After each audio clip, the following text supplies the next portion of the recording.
Okay, hello everyone. We are recording. Welcome to the Do a Picture Today podcast. I am Hannah. I am here with Gary Black. Hello, Gary. Hello. Hello, hello. Thanks for having me. Thank you for joining. I'm very excited to go through. I have my little show notes here. I'm going to have some great questions. So today I have Gary Black joining me, who's the founder and president of Black Optical and creator of Kuro Athletics. For those that aren't aware, Black Optical is an eyewear retailer of over 25 years of experience dedicated to providing the best quality, style, aesthetics, and service. And this was really something that was eye-catching as well. But while I was incredibly impressed with the elegance and kind of aura of Black Optical, there's a very romantic and royal energy to this brand. The main reason why I wanted to chat with you today was to talk about the journey of Kuro Athletics. So Kuro Athletics is a brand dedicated to the athletic industry, focused on providing quality eyewear and gear to the performance space. So the biggest thing here is I want to chat with you about the concept of Kuro Athletics, how it came to fruition, the process of taking an idea and creating something tangible out of it, right? You've got it in your brain. How can I hold it in my hand? How to approach the market when starting a business, and then what makes Kuro Athletics different from the other competitors, and staying consistent with Kuro's vision as the business continues to grow. So, and I didn't miss a crucial part. Kuro Athletics, maybe Gary, you can jump in here. It's quality eyewear for athletics, for athletes. And we'll talk about this in a second, there's a massive gap here. So can you walk me through how the concept of Kuro Athletics came to be? Yep. Okay, cool. By the way, very kind words about Black Optical. Thank you. No problem. I'm quoting you on that later. I wear glasses, but really my whole life, my whole career, I've been in eyewear.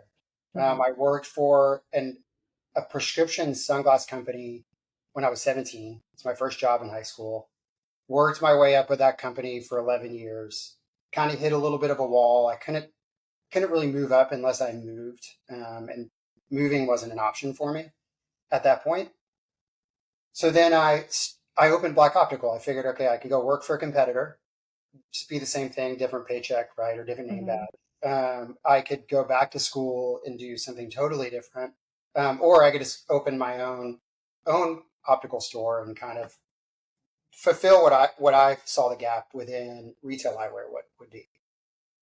So with that, coming from a prescription sunglass background, circling back to Kuro, I'm 46 now, and that was in 17, whatever the math is on that, 28 years ago.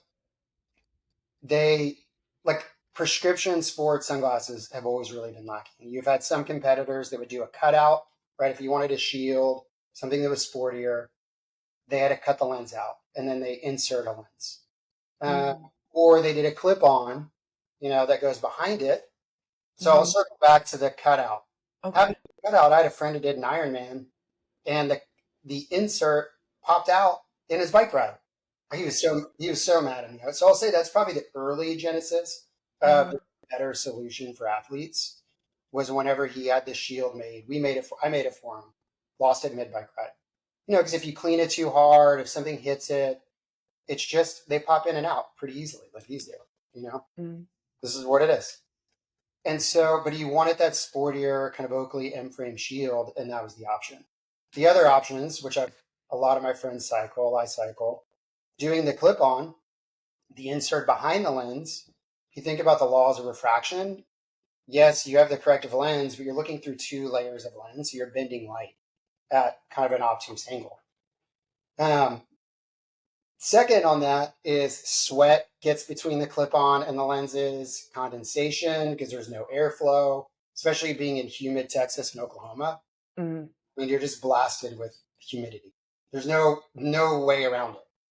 So I knew there had to be a better way to make prescription lenses. So I will say, yes, we're athletes.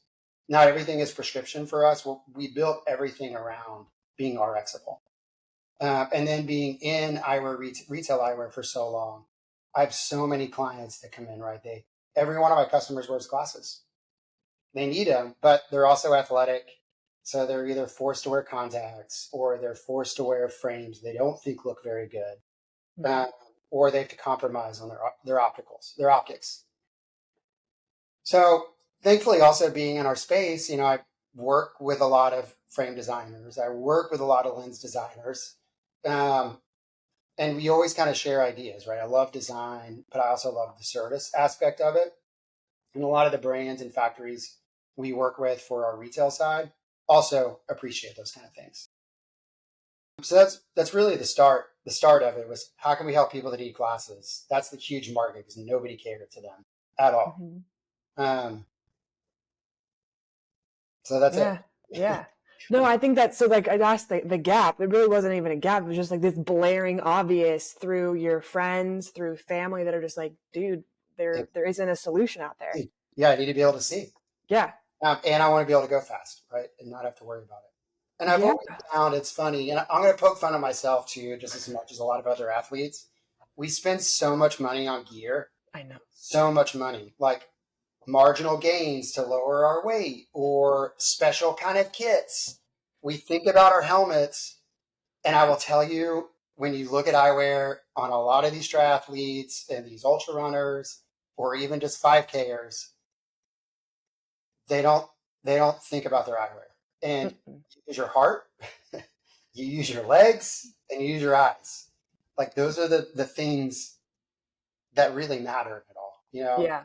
Buying some gains, spending a couple $100 to lose some weight or get a little more aerodynamic isn't as important as your eyesight. Yeah. I think when you think about, when you ride specifically, you're going so fast and you need to be able to track the ground or the tarmac pretty quick. And if your eyes are struggling, even if you don't think they are, they are. Just to see, you're going to miss out on some A, free speed, but B, you might hit a rock or you might hit a little pothole or Yeah. not follow the right path on a trail. Anyway, you Yeah. being a trail runner, you probably see that too. I, Oh yeah. I don't wear my glasses. I kick so many rocks and tree roots, and it's not fun. Well, my thing with my current glasses that I wear out when I am on trails, I have to be very selective because when you go up, it's one thing, like the gravitational pull. Yeah, It's when you go down and they're not strong enough or they're not fitted, or it's like they yeah.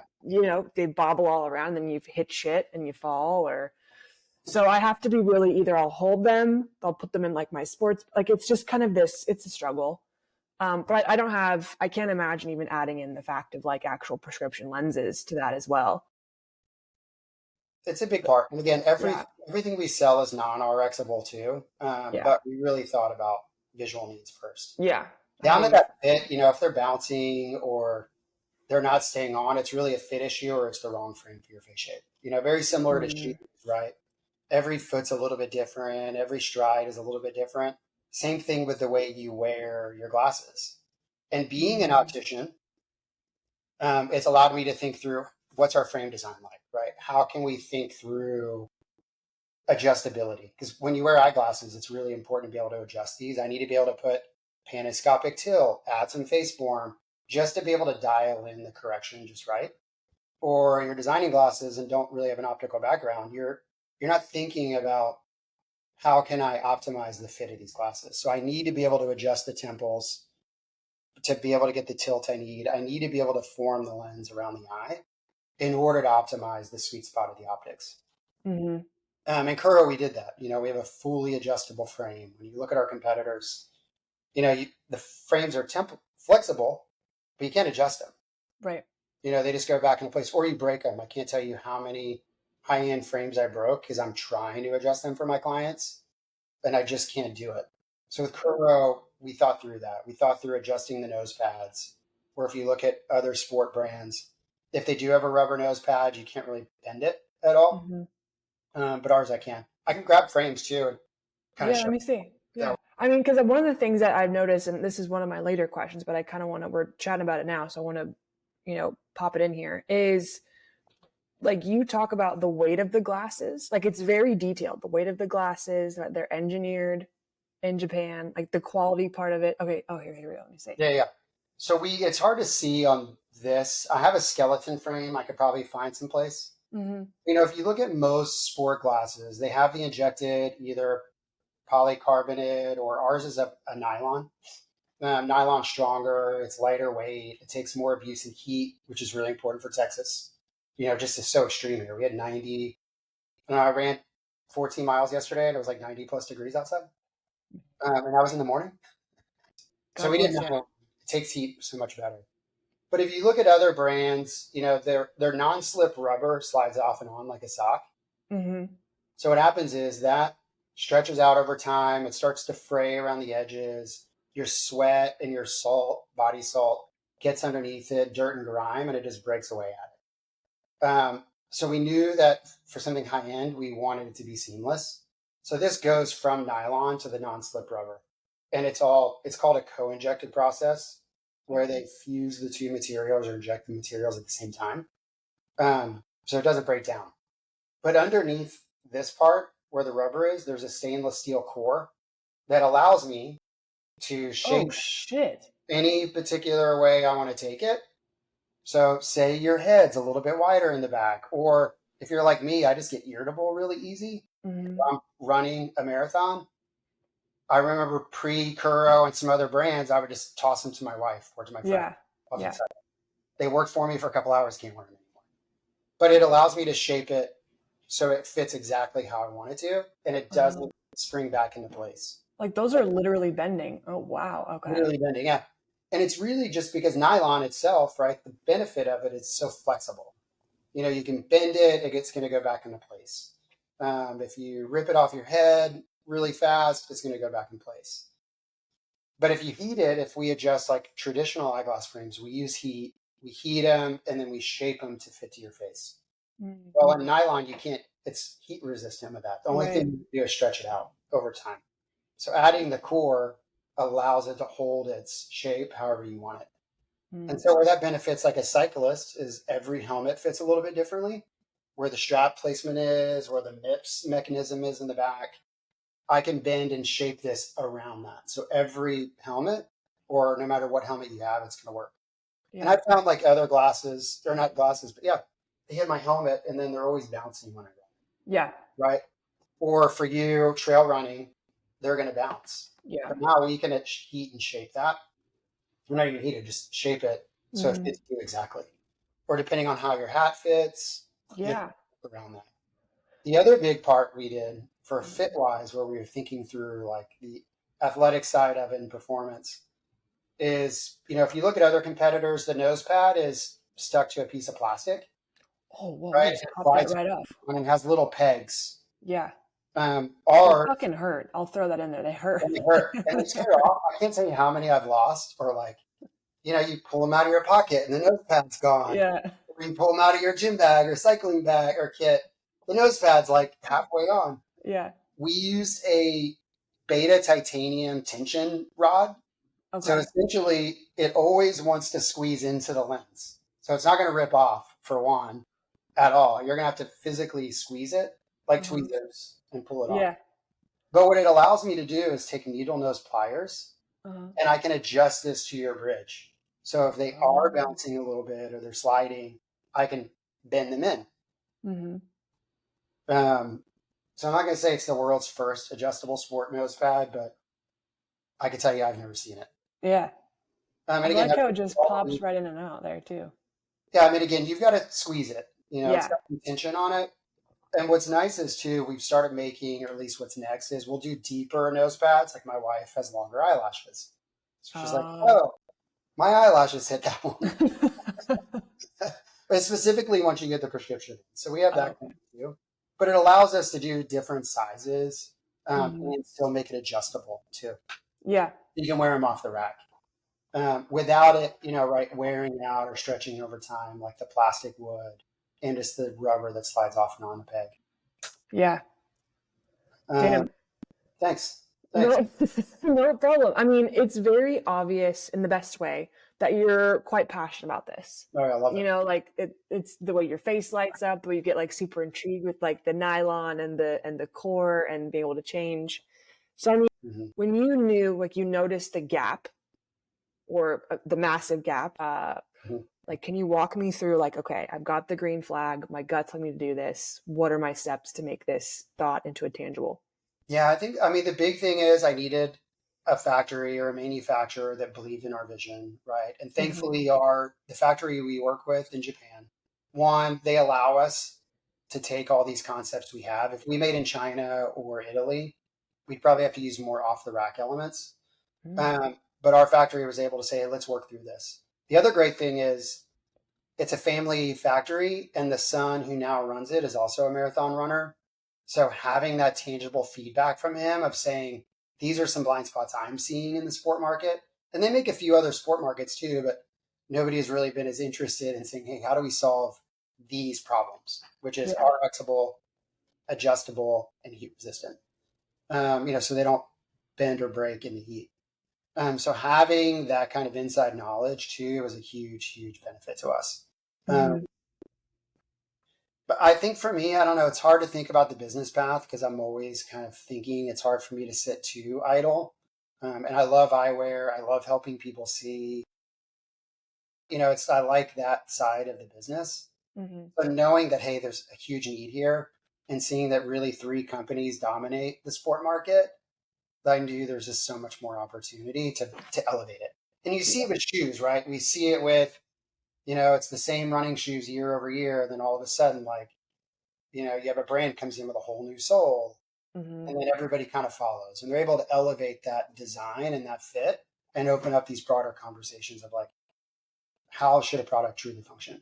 Yeah. Versus just kind of settling for what has always been done. Yeah. And I'm not a big logo guy at all. Like if you come to Black Optical, there's barely even our Black Optical logo in our store.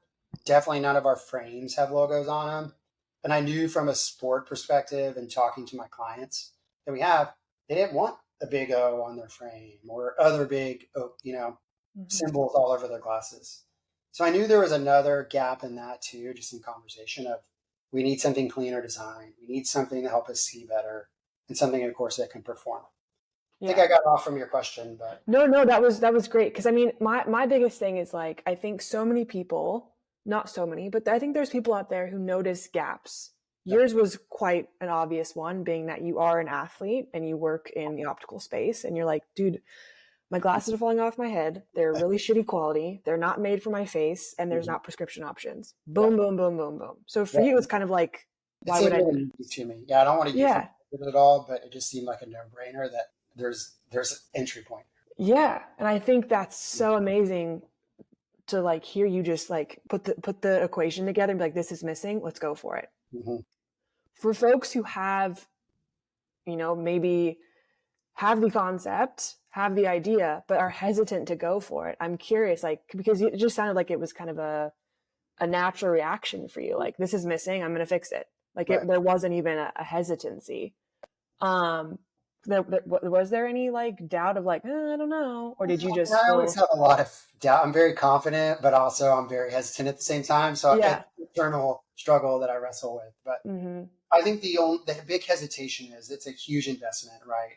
I have to make a lot of units, right? I've had a lot of inventory show up before I launch the product.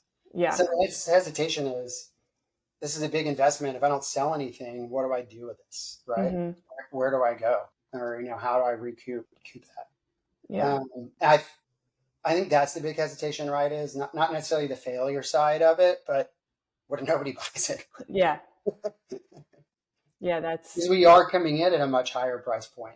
That was a big hesitation for me, is that how do I respect Japanese manufacturing, knowing also it's more expensive than anything made in China or really even Italy. And generally, if it says made in Italy, it's probably made in China.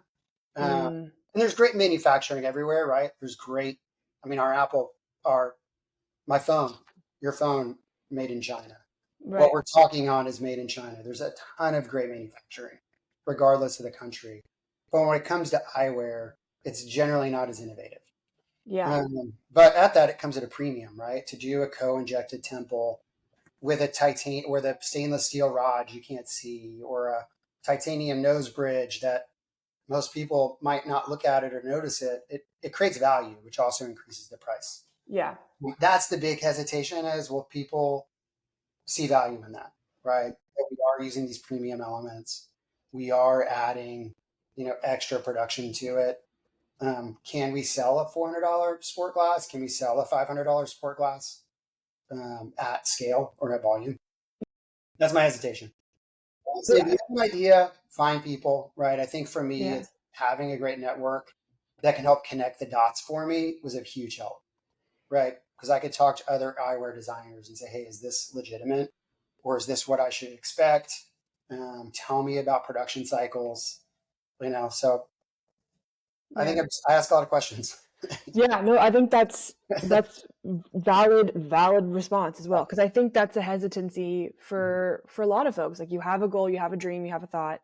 How do we get this into people's hands? And it's like, it's an investment, and it's nerve wracking. And Yes. but I think if the belief is strong enough, like the gap in the market that you talked about, filling that gap where it's like people blow $200 on shoes, and you go through those every. $400 now. Yeah, right. It's So crazy. it's just a mindset shift. Yeah. Sometimes for a single use shoe, it blows my mind. Oh, I know. I haven't jumped into that pool. I don't think I'm not that kind of a racer where I'm more just like, let's go. I'm not like, all right, I got 15 seconds off, Yeah. No. $400 down. But I don't know. I think that there's always, from my perspective, I'm not sure if this means much, but as an athlete, it just changes the game of, like, Nike sells $300-$400 shoes you wear one time, you use for 4 months. You have eyewear glasses that are the same cost, you have them for the rest of your life, and it's what you can use to see. Yeah. So it's just shifting the concept, because I mean, you have like Oakley, you have, I don't know, Gooder Good. as an option. I mean, yeah, there's gaps in all of that. I like it. So you've got the actual concept. Talk to me about the design, because you're very detail oriented. I picked stuff from your website, from Kuro Athletics website. How did you come together with the overall design of the glasses, the colors, yeah, talk to me about that. I don't know. That's a little tough one because I guess we just focus on colors we love. I mean, Okay, I mean, that's fine. I've always been a reductionist in a way. Like, I like really nice things, but I don't like a lot of things. I've never, since I've been a kid, I haven't identified with logos. Like, my parents or my mom specifically would buy me polo shirts and Lacoste shirts. I'd remove the logos because I didn't want to be associated with one brand, right? I wanted to be about Gary, right? Who is Yeah. Gary or what am I? Like, I didn't like things that didn't add value or that didn't have some kind of meaning to the product or just decoration, I guess, if that makes sense. So I knew going into my own brand, it's like, what is necessary and what is not necessary. And that's really what I focused on. And I cut out all the other noise in it. Color wise, I knew that we didn't want loud spandexy colors, because every other brand already does that really well. Yeah. But when I look at who is shopping at Black Optical or my friends that I run with, they're wearing minimal running kits or training gear. They're not buying eyewear that are bright and flashy. They want something that looks great and helps them perform. There's a few colors though we did love. Like, I love emerald greens. I love bright oranges. So I knew there's some of these things that were personal to me we wanted to incorporate into it. But our big focus was really lenses more than frame colors. We wanted to develop tints that fit a need. Mm-hmm. See that, like trail running, or I know you trail run. There's lenses that if they're not contrasted enough, they're either too dark or too light. So we spent a lot of time taking these colors that were familiar to all of us because we've seen it in other brands, but how do we maximize the contrast? So if you're starting, I started running the other day at 6:30 a.m. Sunrise in Texas is until 7, but I want to be able to leave them on and not have to worry about switching them. So how can I wear one lens from start to finish? And I know, people love interchangeable lenses and they talk a lot about interchangeable lenses. In all of the miles I've ever done with all my friends, I've never seen one person ever change the lenses. They just never, in 20 plus years, they're not changing them, because it's a house. You're biking 18, 22 miles an hour. You're not going to take the time to Yeah, no. swap the lens out. Yeah, no. If you're running, you found your rhythm and you found your pace. You're not going to want to stop to change your lenses out. Yeah. Just like, hey guys. Yeah. We swap my lenses out. But again, it's one of those things, and I still get asked for it today, which is funny, even for people I know, like, hey, do you have an interchangeable lens option? And I'm like, have you ever changed your lenses on any of those other glasses I've sold you? No, you haven't. Um, but it got me thinking about, hey, how do we make this where you don't have to worry about changing lenses? Mm-hmm. So but we didn't want things to be not familiar Right. at the same time. So we completely retooled what a traditional brown lens is, what a traditional red is, a rose lens, and a gray. So our gray lens is really high contrast. And if you think about light spectrums, gray is meant to darken, Mm-hmm. right? It creates shadows, it darkens colors, it darkens light. If you look at browns are really meant to enhance and brighten colors a lot. It's meant to provide contrast, make your greens pop more, your blues pop more. So they really tend to be good on low light days, or that's why people that drive a lot like a brown lens. Mm-hmm. But it can tend to be too bright on sunny days. Right. And then the gray lenses are too dark on overcast or if you're starting early in the morning. Mm-hmm. So we reformulated and retooled all of our lens tints to be incredibly high contrast and balanced. So then it becomes down to a preference. Do I want a warmer tone or a lighter tone? Something else we did too, like I'm sure you see it, is there's a lot of yellow lenses. Oh, whoa. Yeah. Yellow is really popular in low light conditions, but for me, being selfish, yellow's too intense. Like it is It's a way lot. too intense for me. And then when the sun comes up, it is just it's too much. Yeah. So we started toying around. Like I knew I like rose lenses a lot. And so we came up with this peach tint that kind of provides that perfect balance that I can wear it in low light days. I can wear it when the sun's not out. It has a cooling effect on the eye more than like an intense, but it still brightens up dark conditions. And then, of course, to make it feel familiar, we added the yellow. Mm-hmm. Just so your brain kind of triggers, I want a yellow lens. Right. This is actually, in our opinions, much better. Yeah. And then blue is another tint that we really thought through. In our core business, blue tints are really popular right now in fashion eyewear. Mm. It's our most popular sun lens besides like a traditional gray. Interesting. But blue is really tough on the eye. I was like, what protection does that offer? The blue offers protection, right? You're thinking about the protection is really UV and then whatever's going to Oh, absorb light and glare. okay. So, but blue is really intense on the eye. When I say it's like it causes temporary color blindness, I don't mean it's making you colorblind, but when you take them off, your eyes are distorted in color.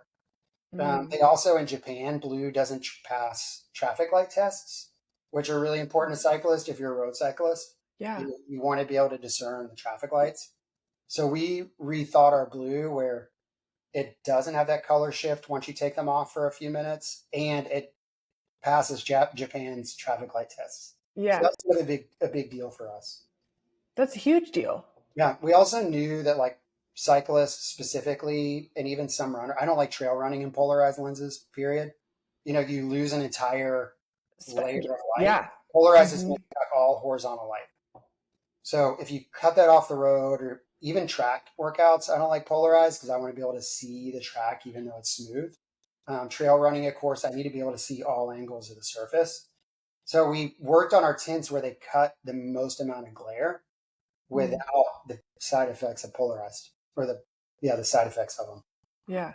So right now, unless you're getting a prescription, you won't see polarized in our collection. It's also where we really thought through what do the athletes need, where our competitors, right, offer polarized and everything. And if you're not paying attention or you don't have somebody advising you, you might leave with a polarized pair of glasses. Mm-hmm. Damn. So when I asked you the question about color, I mean, that's just someone not naive to the space. Being like, oh, the color of the frame or the side. I mean, you just went full different like lenses you've reconstructed for like purpose of running abilities, cycling abilities, the traffic light adjustments in Japan. Like it's very obvious to see that you've done extensive research. Like you've tried to find taking this gap in the market and then exploring even further to resolve future smaller gaps that also occur. So I just that shows my naivety. I was like, oh, what colors are you looking at? And you're just like, well, Sorry, you want me to talk about colors now? no, no, you're good.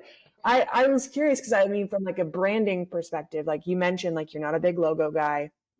You pop onto the website. It's very like black and white imagery, a very intense athlete. but there is hints of orange. So I was just curious, like if you had, I've always I loved safety yeah, orange. I don't know why. Something about safety orange and emerald greens are like two colors that I'm just so attracted to.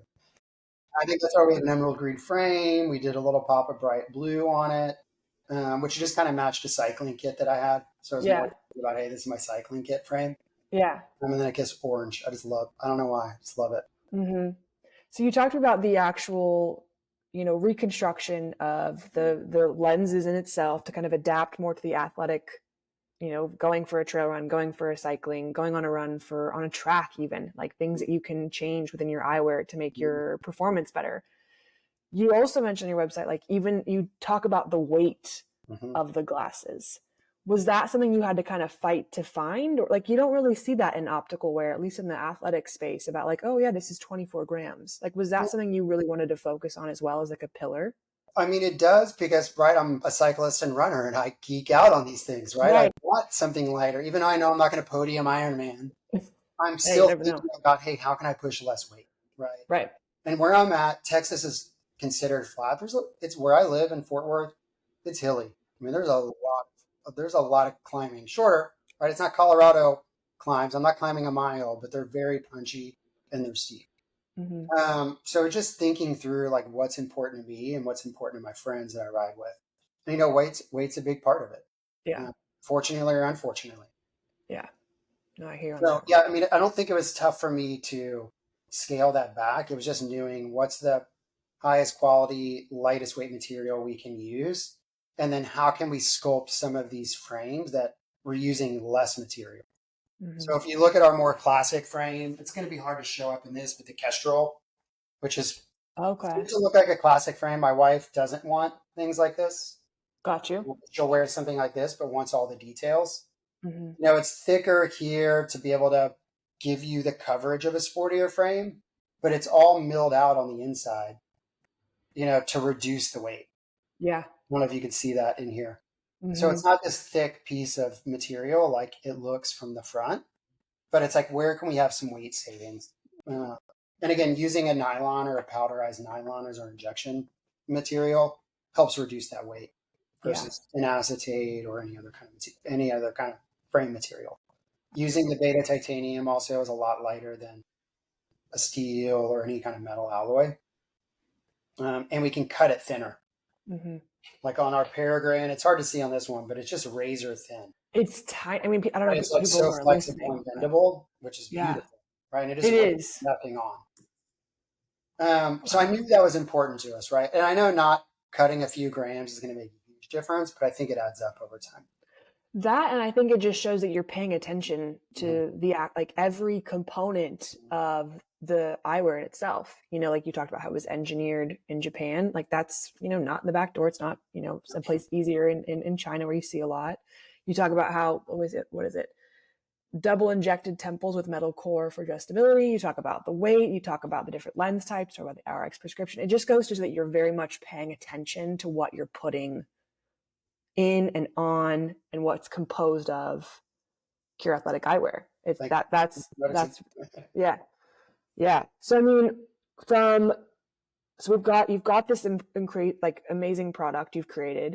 From Kuro Athletics vision, do you have a vision for like not do you have? I'm sure you do, but I just mean like have you thought like are there four pillars that make us different than anybody else? Are there like talk about like the landscape of what you see for Kuro? Yeah, I think like the traditional business sense, like the pillars, I think not yes and no, there's not four, but it's like we want everything RXable. Whether Mm, you need prescription or not, RX ability that's number one. Everything we're doing going forward is about can we can we put a high quality, strong prescription in this frame design? And if we can, we proceed. If we don't do it at all. gotcha. 'Cause there's a lot of like really cool concepts we'd love to explore if we're thinking from a fashion sense, and which is a lot of sport eyewear right now is thinking more about fashion. But for us, it's really a tool. Yeah. As much as I love design, I mean, design is really meant to solve problems, right? It's not just to be beautiful. Even though I love beautiful design, I love architecture, but it has to serve a purpose. Right. That's really number one. Um, I mean, that's my main pillar. Yeah, And I I mean, you don't have to have like four. I just pulled take that care number of out. people, answer people's needs. The Yeah, service of it is really important to yeah, me. And then, of course, being just really involved in our community. And if you look at any kind of content we've done, it's working with our local run clubs or cycling with groups or participating in races that within our area. I mean, we're lucky in Tulsa, which is my hometown. We have Tulsa Tough, which is like one of the best. I'm going to be biased and say the best crit race in the country, but it's just so much people are like rally around that race. hmm It's like being part of things like that is really what's important to us. Same yeah, with Black Optical though. It's really not any different than Black Optical. It's like we need to be a part of our community, solve needs, and take care of people. And yeah, I think we can all sleep well at night if we're accomplishing those things. yeah. And you also, I think what's great too is you have really this kind of, at least from my perspective, this wealth of knowledge and the fact that you have the background from Black Optical, right? You've already done this before. Mm. You're changing a little bit of a mindset game, so that's going to be super Yeah, interesting to it's see how hard. you do It's, that. yeah, that's the challenge. Yeah, I mean, based on this conversation alone, it's like it's at some point people were running marathons in Converse. So Mhm. some that happened with shoe wear. It's Yeah. happened with Mhm. kits and running, and then people spend 35K on a smaller bike. Yep. It's there. It's so Sure. there. Mhm. It's very possible. So you have all of this background wealth of knowledge. You have the love and design for what you're creating, helping people. So I guess my question for you is, as I beat around the bush here, is just kind of a matter of how do you hold the concept of career athletics, see that all of this noise going on over here with going on with competitors and all of that, and keep your vision in alignment? Mhm. I mean, I think I, I don't know the answer to that. I guess I think I'm just not easily distracted by outside noise. I mean, I'm easily distracted by what's around me and what I'm into. Mm-hmm. But as far as taking influence or trying to chase trends, it's not who I am. I Yeah. haven't been about like, this person's doing that, so I want to do it. I'm just not into like somebody else is doing this, so I want to do it. And I think that probably stems when I was a kid, right? Not wanting logos on my clothing. Like, oh, Mm-hmm. they're doing that. I don't want to do I got that. you. And again, it's not anything I think about and like say, oh, I'm not doing this because somebody else is doing this. It just doesn't sway me if the mass of people are following one type of thing. And I think actually, really, I'm a very curious person and I like understanding how things work. I like understanding the origins and the history and how it can evolve. But then too, I also like saying, okay, where can we take it to, right? Where can we push the button? Mm-hmm. Um, I love this book called Strength Finders. I don't know if you've ever done that. Mm-mm. Kind of like an assessment. And like what I realized from it, and I already kind of knew, I'm like, I live on two opposite spectrums. So I'm a ideation and maximizer. So I'm really good at like thinking through ideas or problems. And then I'm really good at making them better. I'm not really good at everything in the middle, like the activation, following a process. I don't live very well in that space. Yeah, But I am really good at thinking through things and saying, okay, where can we take things that exist or don't exist and make them better? I got you. Yeah. And it served well in Black Optical and of course here in Kuro, right? Thinking Mm-hmm. these are these are things that aren't functioning. Where can we improve it? Um, Yeah. So you mentioned being more involved in, communities. What are other things that you're doing to get the Kuro Athletics brand out there? the big thing is we're just hitting up all of our local run clubs. We're A running with them. Sometimes we're doing demos. Sometimes we're just being part of the community. Um, I mean, I love to run and I love to cycle. So anytime I can find opportunities to do that with other humans is great. mm-hmm. Especially in triathlon world, it's such an isolated sport. I feel like, you know, nobody's really ever on your same training plan. Right. So it's a very lonely kind of sport. So if I can It is. find opportunities to be part of that human experience, I'm all in. Mm-hmm. I think within our retail stores, I have 6 of my own stores in Texas, Oklahoma, Missouri. We've opened up 18 other wholesale accounts within optical stores specifically. Okay. So that's one way to get it out. I want to get into where we start sponsoring athletes in that are doing marathons or are doing Ironmans, finding some opportunities within that space to support athletes in their journey and their training. I Mm-hmm. think is really important to us. Yeah. I like that. That's awesome. And then there's other products I want to do that aren't eyewear. They're eyewear adjacent, but not. technically eyewear. Like I feel like the cases that sports eyewear come in can be improved. Yeah. I have this idea of one that fits in your water bottle cage because Oh. where's to put it? Right now I wear a fanny pack, to kind of keep my stuff in, which isn't the coolest, but it works. I mean, you think about the huge, like, the huge chunky, like, where the hell are you putting that Where do thing? you put it? Yeah, and I don't know. especially when you think about the size of these glasses and being like, again, in triathlon, you're going from swim to bike.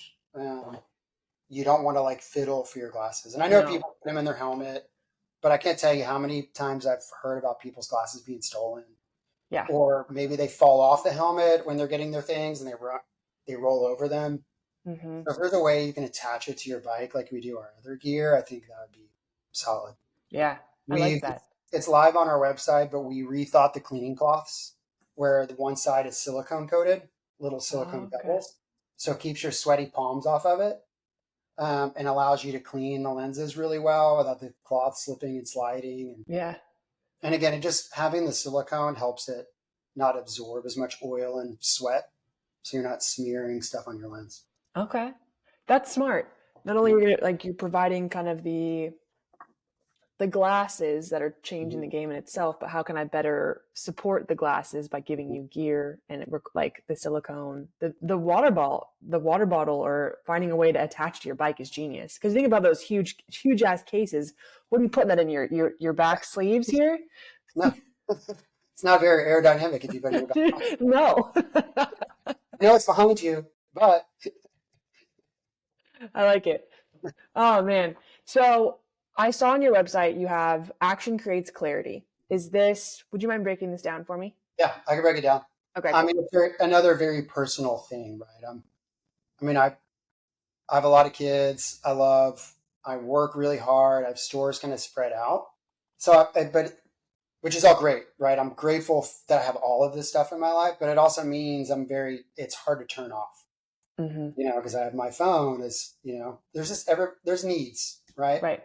And so my phone is dinging. The phone can be a distraction too. I mean, again, can get very distracted, especially if I'm researching something or looking into something. I can go down some rabbit holes. But when you run or bike, you don't have it on you, right? Right. And I think I could probably even take it back when I started swimming because you Mm. really have to be disconnected when you're swimming. Yeah. But I have all my best ideas and I can really think through things whenever I'm exercising.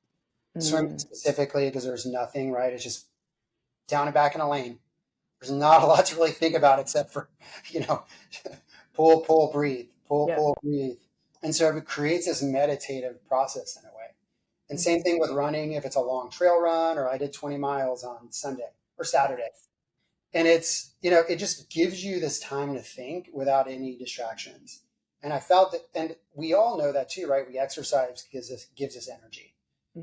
When we're moving and not living a sedentary life, we have energy and clear thoughts and we're happier as people than if we're sitting and watching TV or doom scrolling on our phones. That it kind of stemmed from that, right? Action creates the clarity that we all need, or at least that I. And it kind of rolled with it. It wasn't going to be our tagline, but it just kind of fit. It was just too. It fits. It Yeah. fits really well. That's why I wanted to ask you about it. Mhm. Yeah. I like that. There's so many studies and so many Mhm. just personal experiences of just going for a run and being like, the time's passed. I've done 7 miles and what just Yeah. happened? Like that kind of turning your brain off, being at Mhm. peace. The water, especially, because Oh yeah. these last couple of years, I did a half Ironman. Maybe was it 2 years ago? Last year? I don't know when it was. It was a while ago. But the silence of the pool, the silence is deafening in the best way. Like you Yes. have, so Especially once you have the confidence that you're not going to drown, right? yes. I will tell you, the first couple months of me swimming was not fun. It was not pretty. First race I did, even my wife thought, I don't think I'm going to come home with a husband. No, swimming is probably one of the most humbling. Yes, 1000%. I never did an open water swim before I did my first triathlon. Uh-huh. I did a lot of pool swimming. And then I realized, the kind of swimming I thought I did in the lake is not swimming at all. But again, once Yeah. you find the rhythm, it's so peaceful and so beautiful. Mhm. I came to love it. And again, best ideas are usually when I'm exercising or moving. 100%.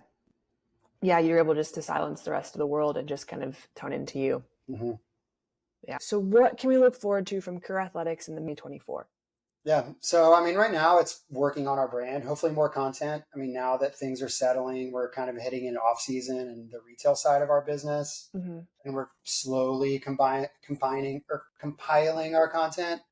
Hopefully you'll kind of see us rolling out more on social and within campaigns. I mean, we want to do more pop-ups at even marathons and races where we can do some activations. Mm-hmm. Going in the next year, we're trying to figure out, or we're working through, how do we combine the titanium, that we love, this feel of this ultra lightweight temple with more of our traditional kind of classic looking frames. Okay. So you can get the best of both worlds, right? If you don't Right. want a heel or you don't want this aerodynamic looking sunglass, you want something you wear to coffee or go on cafe rides with, or meet up with friends for a casual run and then get breakfast.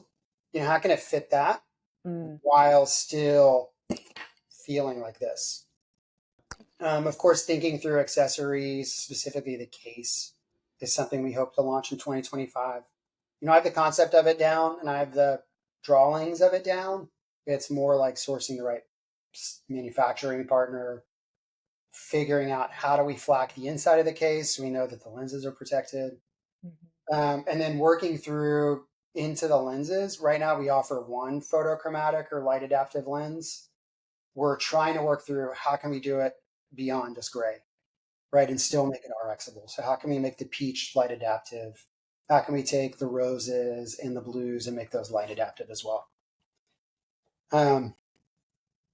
That's the big thing. Yeah, that's awesome. Because again, right now it's one gray color, and we want to be able to expand it across our full range. Okay, so I will put the website, Instagram handle, all of that in the show notes. But I wanted to transition to rapid fire questions. If that's let's do it. Okay, cool. So, what is something that you're the most excited for that hasn't happened yet in 2024? This could be professionally or personally. Oh gosh, well, I'm like 3 weeks away from doing this 3-day mountain marathon trail race. It's 3 marathons, 3 days. Oh my God, Tahoe. where? It's in Tahoe. Okay. I'm really ready to check that off my list. I've never ran so much in my life. I'm ready to eat breakfast with my kids on a Saturday morning. Yeah. Make pancakes or waffles and not at 5 a.m. to go run. I'm really looking forward to that in 3 weeks. Oh my God. What's the name of the race? Are you familiar with the 29:029 Everesting events? I have heard of those, yes. So that event is you essentially hike up a mountain and down a mountain until you gain 29,029 feet, which is the height of Everest. Well, they started this trail edition, and it's really just for legacy members of the 29:029. Okay. But a couple of my running buddies have done those, and so they said they invited me. So the training process has been great. Again, I love running, which is nice, but I've never ran so much. I'm ready to ride my bike again a little more often. Yeah. Is that I'm forgetting his name. Is it the same guy who started all running? I don't know. It's Jesse Eitzler. Yep. Is that his name right? Yep, I think it is. Yeah. Another guy like Brian, somebody started it. I love watching those guys, right? I follow them on social, and they're so inspiring. Those the kind of things get me excited. So when my friend said, "Hey, do you want to join us?" I was like, "Yes." Yes, I do. Yeah, no, there's Running Man right now. I think he also puts that on as well. So just kind of seeing all of the amazing things that he's up to is very, very cool. It's so cool. And it's not that he's razzle dazzle flashy. It's put in the work, fight through the mental toughness, but it's not loud and bombastic like some other influencers. Yeah, I got you. So I'm ready for that. You ready for that? Ready for it to be here. I'm ready for it to be done. I'm ready for something new. God, 3 days, that's awesome. That's going to be so cool. Thanks. Pain cave, but you're gonna freaking crush, I'm sure. I did a couple weeks ago.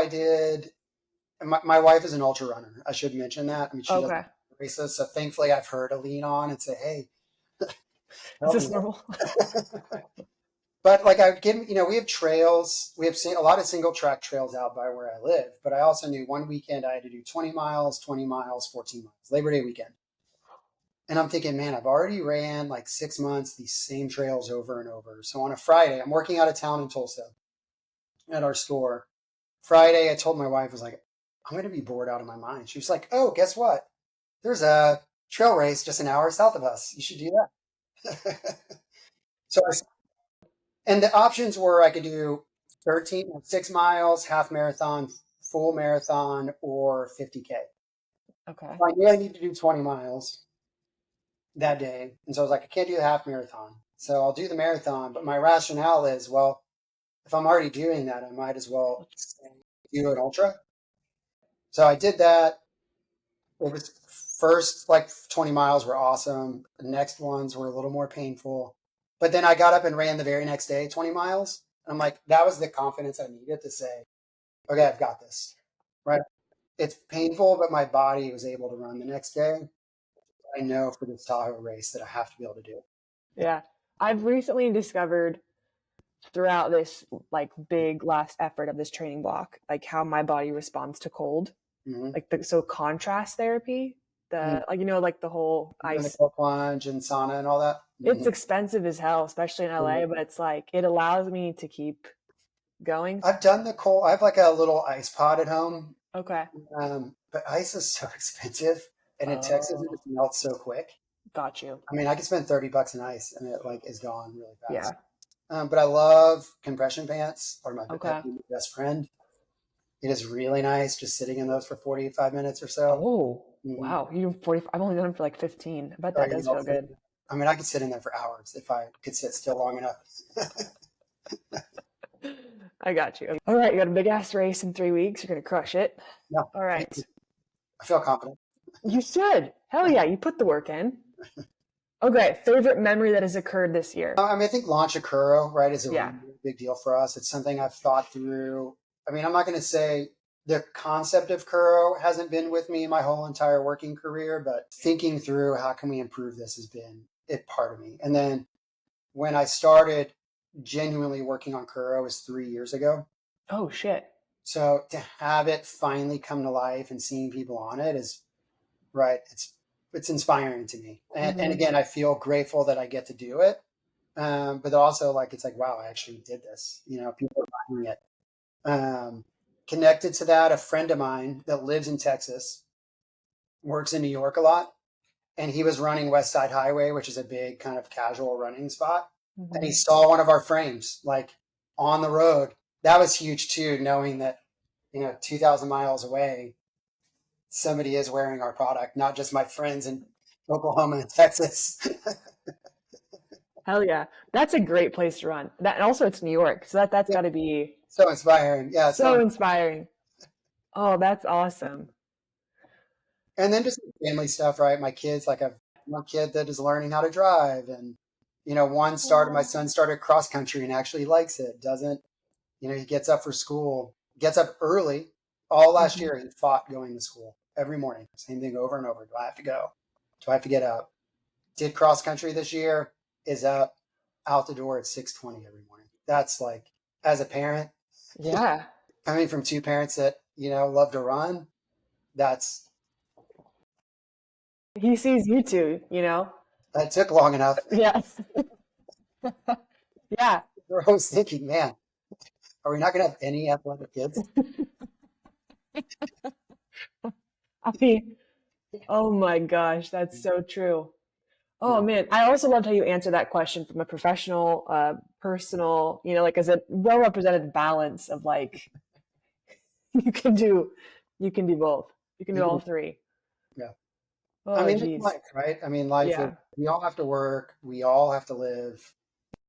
How do you make the most of them? And the balance as well. I think that I've seen a lot of people, because recently on all these runs, I'm putting in audiobooks, and it's like, I read this or listened to this one book called Mindful. And it's people who, right, there's the personal, the family life, and then there's the business and kind of like the self life. So there's these three major things. And how do you balance that? Like with family, with career, with doing your own personal thing. there's a balance to it, and it's not easy. And there's boundaries. I mean, that's why Yeah. there's a lot of boundaries to it. And I'm not perfect at it, but I do, like when I'm on vacation, I'm on vacation. Yeah. My team, thankfully, I have a really strong team at Black Optical. I'm also mindful of when they're off work. They're off work. We try to keep things within this Right. confines. I also just know my to-do list is always going to be there. Yep. You know, even if I get it all done, guess what? I'm going to create a whole new to-do list to do. So I've really got to come at peace of like, when it's time to go home, it's time to go home. I love, I love the human connection. That's one of your like rapid fire questions, but like one of the things I love is human connection. And I think Yeah. it's what gets me up every day. And like part of that is like eating every dinner with my family, you know, trying to do things or get card games or board games. Like that's really exciting to me. Mm-hmm. So it's like I want to get my things done and get home.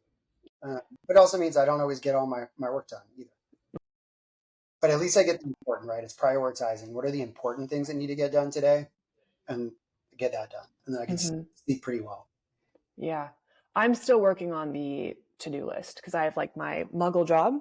Mm-hmm. I have this, which hopefully this will, become something where I don't have to have my muggle job. I call it, and then, social life, I'm Mm-hmm. training. So there's all of this sort of shit you have to try to keep in balance.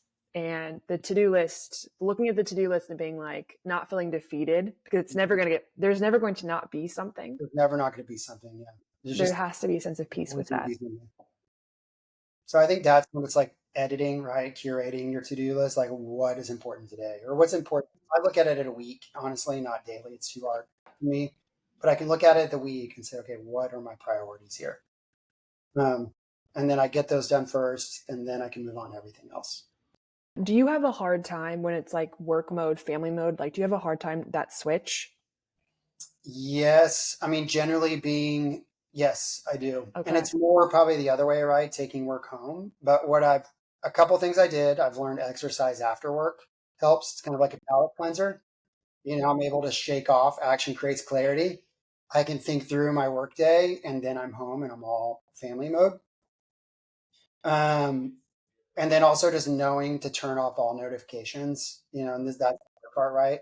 Because I try to limit notifications because if I see something pop up, I'm curious. I'm like, oh, what is this? Or, oh, if I have to solve a problem or think through an issue, guess what? I want to do it then. It's hard for me to say, I'll get to that tomorrow. Yeah. But if I don't know about it, it's a lot easier to say, you know, I'll get to that tomorrow. But I think that's the big thing. Now, I am lucky. I have an older daughter that maybe is your age. I don't know how old you are, but she does all of our marketing for Kuro and Black Optical. So I still get to like talk to her every day, right? And we can balance. This is work. This is family. Yeah. My wife is involved in our whole entire dynamic. So it's still like I get moments of that with my family while still can be productive in some other areas. Like being 6 retail stores in 3 states. There's That's a you got lot. to be off. It's a lot. Yeah. That was why, because I personally am struggling with that right now of like, okay, let me try to set these boundaries. But because I set the boundaries doesn't mean things don't try to creep in. So I was just curious, how do you, From work, I think it's just been a big part of our culture. I've been in yeah. business now almost 18 years. I've a few employees or team members that have been with me 8, 9 years, which is great, right? They understand how I work. I understand how they work. And it's just being very hard and fast, like, hey, that is important to me, but let's talk about it tomorrow. Got it. And I've also just tried structuring my day. Like I do team meetings on the same day every week. It's on our calendar. So our team, or specifically our store managers, know, we can't fly out ideas all the time, but this is the time for you. I'm really big on agendas too and making a list. It doesn't have to be a detailed, perfect one, but having things kind of written out that we need to discuss or talk about ahead of time allows me to either A, pre-answer some things before a meeting, or B, have some intelligent thoughts by the time we meet. So it is more efficient. And really, if a team member doesn't present the agenda, I usually we cancel the meeting. Okay.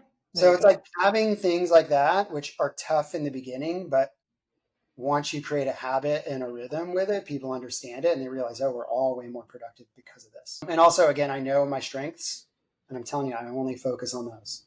Okay. But That's good. that's been a big thing. Okay. All right. That was super helpful. Thank you.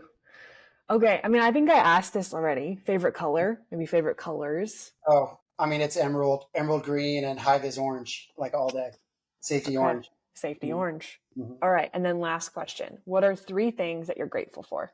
I mean, definitely the human connection, right? The Yep. ability to have conversations like this, meeting with people, understanding where people are coming from and where they're going, I think Hmm. are so important. And of course, like my wife and my kids are, yeah, I want to be probably as organized as I am. Or not, I'm not even organized. I'd probably be a mess if I didn't have them to kind of ground me. I got Mm. And of course, I guess my heart, right? I'm glad that I can perform these big races and still go to work the next day, right? Or I can run far and not be derailed by it. I see so many people that exercise light and they're just done for days. So I guess four things, but you. Lifting while you're doing all of this sort of shift? yeah, but I'm not lifting like max reps or anything. Yes, I do. I'm a firm believer in strength conditioning, big time. I honestly, I feel like I'm a lot faster once I started training. Thankfully, I've never been injury prone, so I don't. It's not an injury thing. I know. I feel really lucky. I asked because like I throughout like as my training block has gotten more intense, I'm not going to the gym as much. And so I was just curious of like the last thing you want to do is lift anything when your body's really just deteriorated. 4 strength days a week. 4. 4. But again, I'm not. I'm not Olympic lifting, powerlifting, like snatches and things like that. But I'm not doing incredibly heavy weight. Okay. You're not focused on increasing your weight, you're more maintaining. I'm adding a little bit of weight. I mean, I want it to be challenging, but not where I can't do 5 extra reps afterwards or a couple extra reps afterwards. I'm not maxing out by any means, but I still do, and I like that portion of it. I mean, And you want to feel like you. yeah, I mean, I feel faster than I did whenever I was doing that, and I just feel Mhm. stronger in general. Yeah. Well, I mean, that's the podcast.